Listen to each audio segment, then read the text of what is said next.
नमस्कार दोस्तों, आप सब लोगों का एक नई वीडियो में हार्दिक स्वागत है। आज की वीडियो में देखेंगे प्रैक्टिस सेट नंबर 8। तो ये 8वां प्रैक्टिस सेट है। प्लेलिस्ट बनी है, अगर आपने नहीं देखे हैं, जितने भी वीडियोस अभी तक अपलोड किए हैं उनको देख लीजिएगा, क्योंकि कम समय के अंदर आप लोगों को यहाँ पर सुपर 30 प्रश्न मॉक टेस्ट के रूप में डेली देखने को मिलते हैं। तो पेपर से पहले आप सुपर फास्ट रिविजन श्रृंखला को जरूर देखिएगा। सभी प्रश्नों को हम मात्र 15 से 20 मिनट के अंदर ही फिनिश करते हैं, यानी इन्हें हम रिवाइज करते हैं। सभी के सभी इंपॉर्टेंट है, तो वीडियो को अंत तक जरूर देखिएगा। जितना भी स्कोर रहता है आप कमेंट करके जरूर बताया करें। आज की वीडियो का पहला प्रश्न लिया गया, देखिए, बुद्धि का द्विकारक सिद्धांत किसके द्वारा दिया गया। तो आपको यहाँ पर बताना है बुद्धि का द्विकारक सिद्धांत किसके द्वारा दिया गया। क्वेश्चन नंबर 1 का यहाँ पे राइट आंसर देखें तो इसका करेक्ट आंसर हो जाएगा ऑप्शन बी हो जाएगा। स्पीयरमैन को याद रखिएगा, Charles Spearman, option B right answer होगा। अगला प्रश्न देखेंगे, प्रश्न संख्या है 2। स्पीयरमैन के अनुसार बुद्धि के दो कारक या द्विकारक कौन से हैं। तो आप बताना यहाँ पर दो कारक कौन से हैं। तो द्विकारक का सिद्धांत किसने दिया, चार्ल्स स्पीयरमैन ने दिया। अब यहाँ पर वही द्विकारक, वो दो कारक कौन से हैं, वो कारक बताने हैं आपको। क्वेश्चन नंबर 2 का करेक्ट आंसर यहाँ पर देखें तो ऑप्शन बी हो जाएगा। सामान्य कारक जिसे हम जी फैक्टर के नाम से जानते हैं, और विशिष्ट कारक जिसे हम एस फैक्टर के नाम से जानते हैं। ठीक है, स्पीयरमैन के अनुसार यहाँ पर बुद्धि के दो कारक हैं। पहला कारक है सामान्य कारक, दूसरा है विशिष्ट कारक। अगला प्रश्न देखेंगे, प्रश्न संख्या है 3। बुद्धि का बहुकारक सिद्धांत किसने दिया, जिसे बालू का ढेर सिद्धांत भी कहा जाता है। याद रखिएगा, यहाँ पर बहुकारक सिद्धांत का दूसरा नाम या दूसरे नाम से भी जाना जाता है। तो बालू का ढेर सिद्धांत भी कहा जाता है, लेकिन बहुकारक सिद्धांत किसने दिया उसका नाम बताना है। क्वेश्चन नंबर 3 का यहाँ पे देखेंगे करेक्ट आंसर, इसका राइट आंसर हो जाएगा ऑप्शन ए थॉर्नडाइक। ठीक है, तो बुद्धि का बहुकारक सिद्धांत किसने दिया, तो आप बताएंगे थॉर्नडाइक ने दिया। क्वेश्चन नंबर 4 का यहाँ पे करेक्ट आंसर देखेंगे, अभिप्रेरणा के पदानुक्रमिक आवश्यकता सिद्धांत के प्रतिपादक कौन है। इंपॉर्टेंट प्रश्न है, ध्यान रखिएगा। क्वेश्चन नंबर 4 का यहाँ पे करेक्ट आंसर आपको बताना है, इसका राइट आंसर हो जाएगा ऑप्शन बी हो जाएगा, अब्राहम मैस्लो। करेक्ट आंसर क्या होगा, अब्राहम मैस्लो। तो यहाँ पर पदानुक्रमिक आवश्यकता सिद्धांत के प्रतिपादक कौन, तो आप बताएंगे अब्राहम मैस्लो। अगला प्रश्न देखेंगे, प्रश्न संख्या है 5। मैस्लो के अनुसार मानव की सबसे प्राथमिक या मूल आवश्यकता कौन सी होती है। तो मैस्लो के अनुसार बताना है मानव की सबसे प्राथमिक या मूल आवश्यकता कौन सी होती है। क्वेश्चन नंबर 5 का यहाँ पे अगर हम राइट आंसर देखें तो इसका करेक्ट आंसर हो जाएगा ऑप्शन डी, शारीरिक या दैहिक आवश्यकताएं। ठीक है, करेक्ट आंसर क्या होगा, शारीरिक या दैहिक आवश्यकताएं। अगला प्रश्न देखेंगे, प्रश्न संख्या है 6। व्यक्तित्व मापन की रोसा स्याही धब्बा परीक्षण किस प्रकार की विधि है। ये कई बार प्रश्न पूछा गया, रोसा स्याही धब्बा परीक्षण किस प्रकार की विधि है। तो विधि का नाम जरूर याद रखिएगा। क्वेश्चन नंबर 6 का यहाँ पे करेक्ट आंसर हो जाएगा ऑप्शन बी हो जाएगा, प्रक्षेपी विधि। ठीक है, ऑप्शन बी यहाँ पर राइट आंसर होगा। इस विधि का नाम जरूर याद रखना है। अगला प्रश्न देखेंगे, प्रश्न संख्या है 7। प्रासंगिक अंतर्बोध परीक्षण, इसे टैट के नाम से जानते हैं, TAT के कार्डों की कुल संख्या कितनी होती है।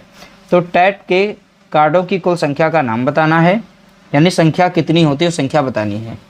क्वेश्चन नंबर 7 का यहाँ पे करेक्ट आंसर अगर देखें, इसका राइट आंसर हो जाएगा ऑप्शन सी। ठीक है, यानी 31 होती है, कितनी 31। अगला प्रश्न देखेंगे, प्रश्न संख्या है 8। देखिए, TAT यानी टैट व्यक्तित्व परीक्षण का प्रतिपादन किसने किया था। तो टैट व्यक्तित्व परीक्षण का प्रतिपादन किसने किया। क्वेश्चन नंबर 8 का यहाँ पे राइट आंसर देखें तो ऑप्शन बी हो जाएगा, मरे और मार्गन। ठीक है, करेक्ट आंसर हो जाएगा ऑप्शन बी, मरे और मार्गन। अगला प्रश्न देखेंगे, प्रश्न संख्या है 9। एक प्रगतिशील कक्षा में विद्यार्थियों के असफलता को किस रूप में देखा जाता है। तो आपको यहाँ पर बताना है, एक प्रगतिशील कक्षा में विद्यार्थियों के असफलता को किस रूप में देखा जाता है। 9 का यहाँ पे करेक्ट आंसर हो जाएगा ऑप्शन बी हो जाएगा, अधिगम प्रक्रिया के एक हिस्से और सुधार के अवसर के रूप में। ठीक है, सबसे सटीक आंसर जो हो जाएगा ऑप्शन बी हो जाएगा। अगला प्रश्न देखेंगे, प्रश्न संख्या है 10। अधिगम को प्रभावित करने वाला पर्यावरणीय कारक निम्नलिखित में से कौन सा है? तो आपको यहाँ पर बताना है अधिगम को प्रभावित करने वाला पर्यावरणीय कारक निम्नलिखित में से कौन सा है। क्वेश्चन नंबर 10 का यहाँ पे राइट आंसर बताना है। ठीक है, 10 का यहाँ पे राइट आंसर हो जाएगा ऑप्शन सी, विद्यालय का वातावरण और समाज। ठीक है, ऑप्शन सी हमारा राइट आंसर होगा। अगला प्रश्न देखेंगे, प्रश्न संख्या है 11। पियाजे के अनुसार देखिए समीकरण या संतुलीकरण की प्रक्रिया क्या है? तो पियाजे के अनुसार ही बताना है आपको समीकरण या संतुलीकरण की प्रक्रिया क्या है। तो 11 का राइट आंसर यहाँ पे बताना है। 11 का राइट आंसर हो जाएगा ऑप्शन बी हो जाएगा, आत्मसातीकरण और समायोजन के बीच संतुलन स्थापित करना। ठीक है, ऑप्शन बी राइट आंसर होगा। अगला प्रश्न देखेंगे, प्रश्न संख्या है 12। समस्या समाधान पद्धति का प्रथम चरण कौन सा होता है? तो आपको यहाँ पर बताना है समस्या समाधान पद्धति का प्रथम चरण कौन सा होता है। तो 12 का करेक्ट आंसर आपको बताना है। तो इसका राइट आंसर हो जाएगा ऑप्शन ए हो जाएगा। देखिए, प्रथम चरण की बात की है तो समस्या की पहचान करना, तो प्रथम चरण हो जाएगा समस्या की पहचान। अगला प्रश्न देखेंगे, प्रश्न संख्या 13। एनसीएफ 2005 के अनुसार शिक्षक की भूमिका किस प्रकार की होनी चाहिए? तो एनसीएफ 2005 के अनुसार ही बताना है आपको।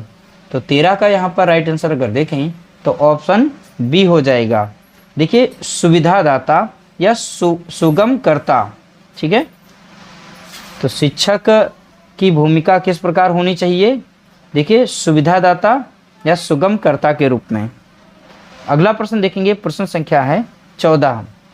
आरटीई अधिनियम 2009 ठीक है के तहत प्राथमिक विद्यालय में छात्र शिक्षक अनुपात कितना होना चाहिए? तो छात्र और शिक्षक अनुपात बताना है। क्वेश्चन नंबर 14 का राइट आंसर आपको बताना है। 14 का राइट आंसर हो जाएगा ऑप्शन बी हो जाएगा, छात्र 30 छात्रों पर एक शिक्षक का होना यहाँ पे बताया गया अनुपात के रूप में। ऑप्शन बी राइट आंसर होगा। अगला प्रश्न देखेंगे, प्रश्न संख्या 15। उच्च प्राथमिक स्तर पर आरटीई 2009 के अनुसार छात्र शिक्षक अनुपात कितना निर्धारित है? तो 6 से 8 के लिए तो छात्र शिक्षक का अनुपात कितना होना चाहिए? तो यहाँ पर बता सकते हैं।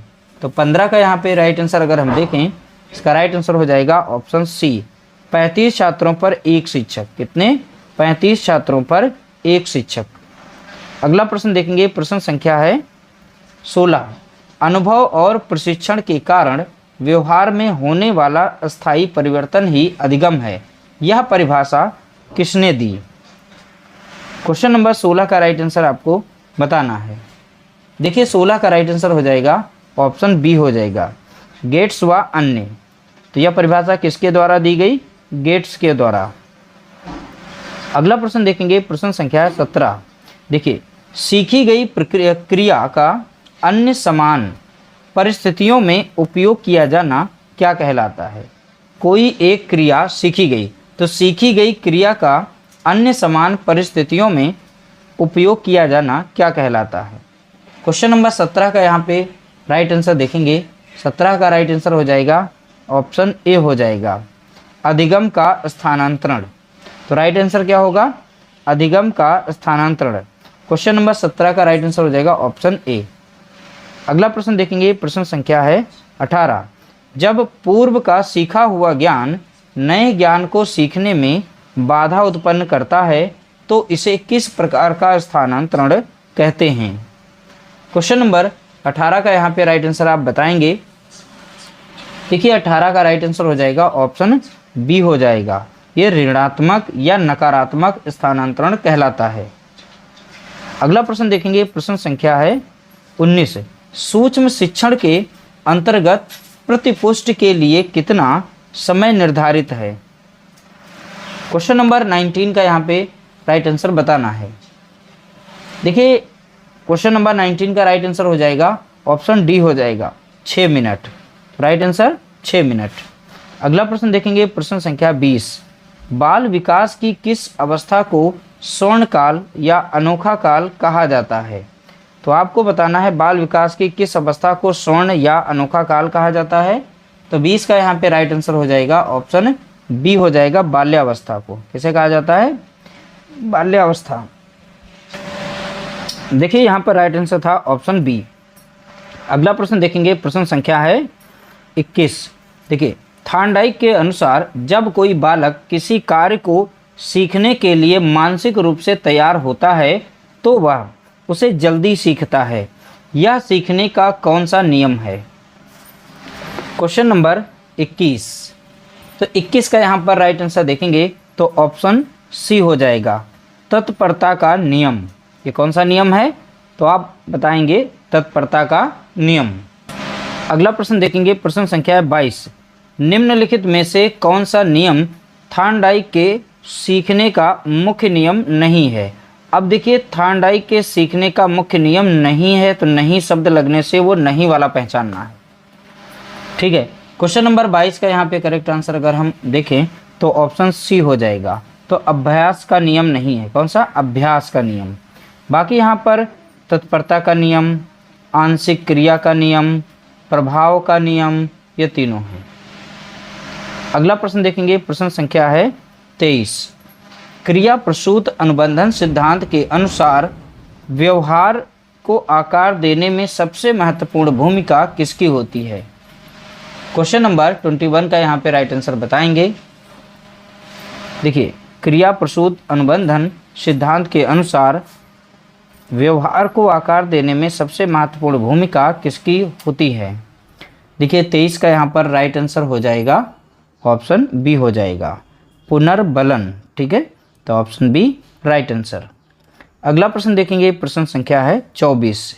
अभिक्रमित अनुदेशन का विकास किस मनोवैज्ञानिक के सिद्धांतों पर आधारित है? तो अभिक्रमिक अनुदेशन का विकास किस मनोवैज्ञानिक के सिद्धांतों पर आधारित है? तो 24 का यहाँ पर राइट आंसर अगर देखें तो करेक्ट आंसर हो जाएगा 24 का ऑप्शन बी हो जाएगा B.F. स्किनर। तो स्किनर को याद रखिएगा। अगला प्रश्न देखेंगे, प्रश्न संख्या है 25। मॉन्टेसरी शिक्षा पद्धति की यहाँ पर जन्मदाता मारिया मॉन्टेसरी किस देश की निवासी थी?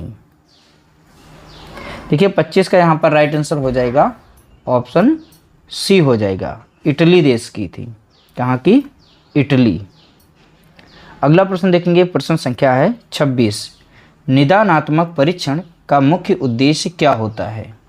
तो यहाँ पर इसका उद्देश्य बताना है। निदानात्मक परीक्षण का मुख्य उद्देश्य क्या होता है?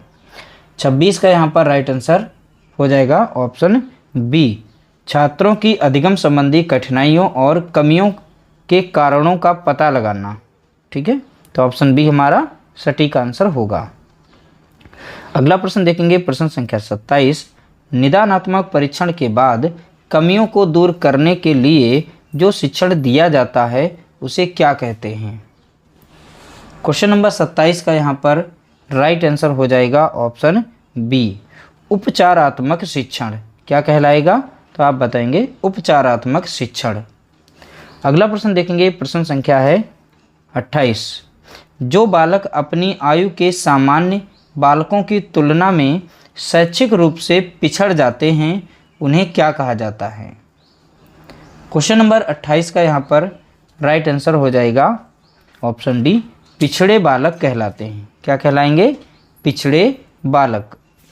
अगला प्रश्न देखेंगे, प्रश्न संख्या है 29।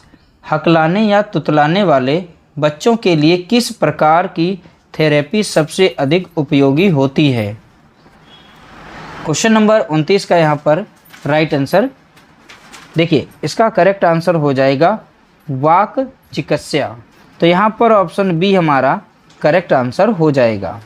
अगला प्रश्न देखेंगे, प्रश्न संख्या यहाँ पर है 30।